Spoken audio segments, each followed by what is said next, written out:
22일 해운대구에서 마을버스가 밀려 내려가 50대 여성을 덮쳤습니다. 병원으로 이송돼 치료를 받던 여성은 끝내 숨졌습니다.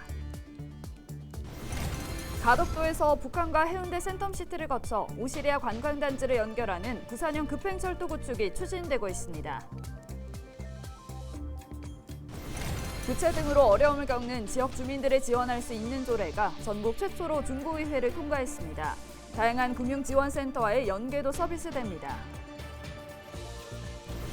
부산경실련이 부울경 초광역 경제동맹 무효 소송을 제기했습니다. 중앙정부의 지원을 받을 근거도 없는 졸속 행정이라는 지적입니다.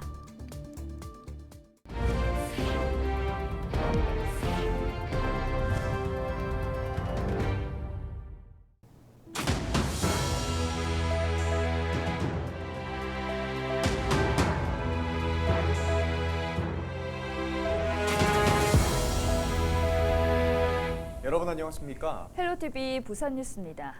이다솜 아나운서, 혹시 블랙아이스라고 들어보셨나요? 네, 눈이 온 다음 날에 도로를 미끄럽게 하는 거 아닌가요? 네, 맞습니다. 이 도로 틈새에 있던 비나 눈이 얼어붙어서 눈에는 잘 보이지 않는 얼음을 말하는데요. 블랙아이스로 인한 사고 치사율은 일반 사고보다 무려 3배에서 4배나 높다고 합니다. 그렇다면 우리가 블랙아이스를 만났을 때 어떻게 대처해야 피해를 줄일 수 있을까요? 김수아 기자가 보도합니다. SUV 차량이 도로 위에서 빙글 돌며 미끄러집니다. 사람을 칠 뻔했던 아찔한 상황. 뒤따라오던 승용차는 급하게 브레이크를 잡았지만 앞에 있던 탱크로리를 들이받고 맙니다.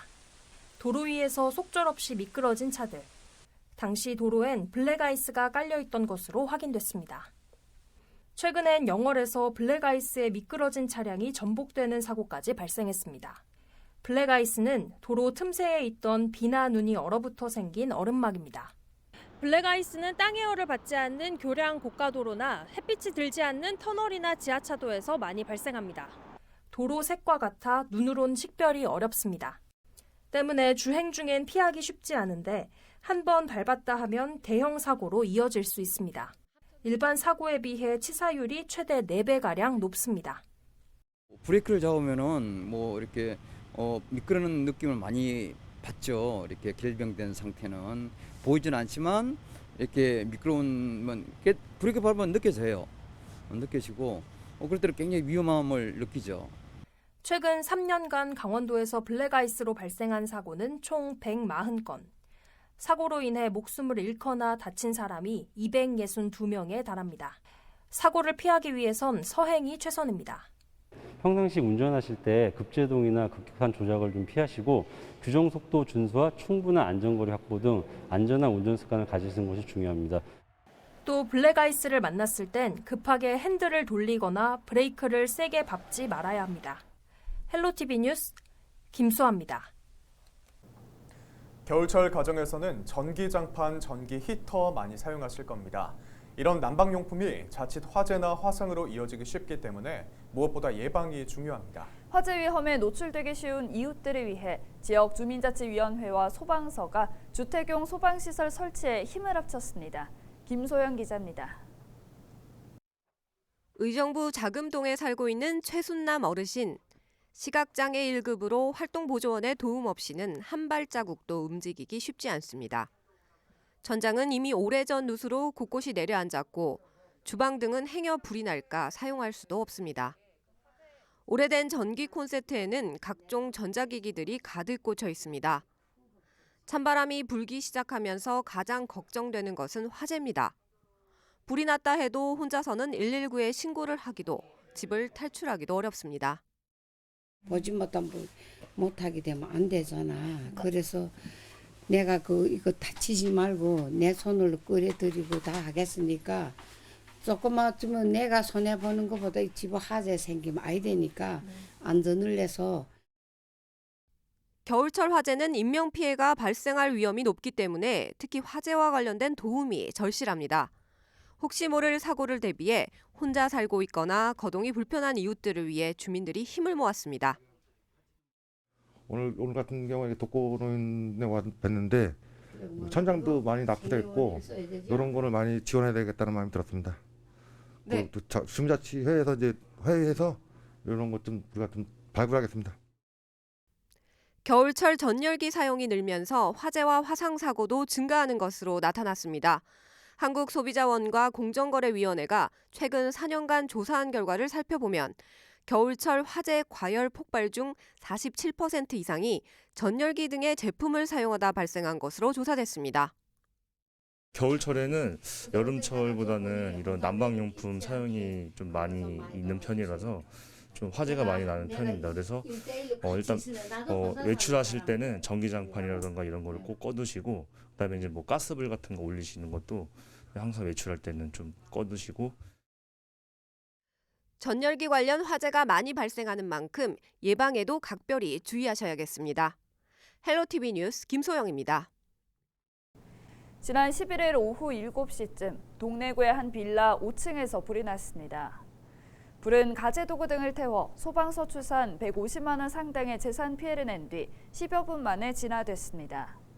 또 건물 내에 있던 주민 17명이 긴급 대피했습니다. 소방당국은 집주인이 외출한 사이 펑 하는 소리와 함께 불이 시작됐다는 주민들의 진술을 토대로 정확한 화재 원인을 조사하고 있습니다.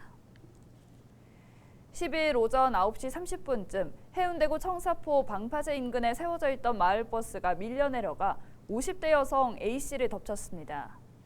A씨는 의식불명 상태로 병원으로 이송돼 치료를 받던 중 끝내 숨졌습니다. 이날 사고는 기사 B씨가 정류소에 마을버스를 세워놓은 뒤 화장실에 간 사이 발생한 것으로 나타났습니다. 경찰은 운전자 등을 상대로 정확한 사고 원인을 조사하고 있습니다. 12일 0시 기준 부산 지역의 코로나19 신규 확진자는 1,100여 명으로 집계됐습니다. 이에 따라 전체 누적 감염자는 162만 8천여 명으로 증가했습니다. 위중증 환자는 70대 이상 17명, 60대 2명, 40대 1명으로 전체 20명입니다. 중환자 전담 치료병상 가동률은 43%대를 기록했습니다. 보건당국에서 관리하는 재택치료자는 19,000여 명으로 나타났습니다. 지난 11일 코로나로 인한 사망자는 발생하지 않았습니다.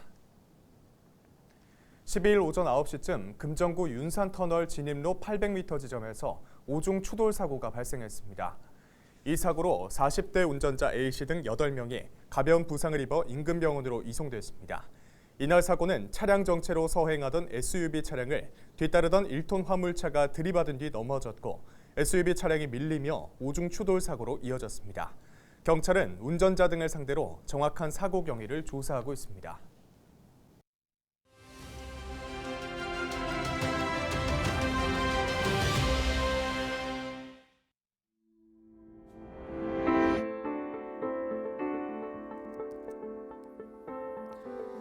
네, 벌써 난방비를 걱정해야 하는 시기가 왔습니다. 당연히 겨울에 난방은 해야 하는데 올해에는 특히나 난방비가 많이 올랐죠. 난방과 온수 사용량을 토대로 부과되는 이 열 요금이 올해에만 4월과 7월 그리고 10월까지 모두 3차례가 인상됐습니다. 연초와 비교하면 지금 열 요금은 37.8%나 뛰었는데요. 국제 에너지 가격 상승으로 가스 요금이 인상됐고 열 요금이 이 도시가스 요금 변동에 연동되다 보니 서민들이 난방비 부담을 느낄 정도가 됐습니다. 그렇다 보니 겨울철 난방을 위해서 전기장판이나 온수매트 같은 전열기를 이용하는 가구도 많이 늘었다고 하는데요. 공공요금에 택시, 또 상수도, 보험료 등등 이것저것 안 오르는 게 없다 보니 추운 겨울이 더 야속하게만 느껴집니다. 데일리 브리핑이었습니다.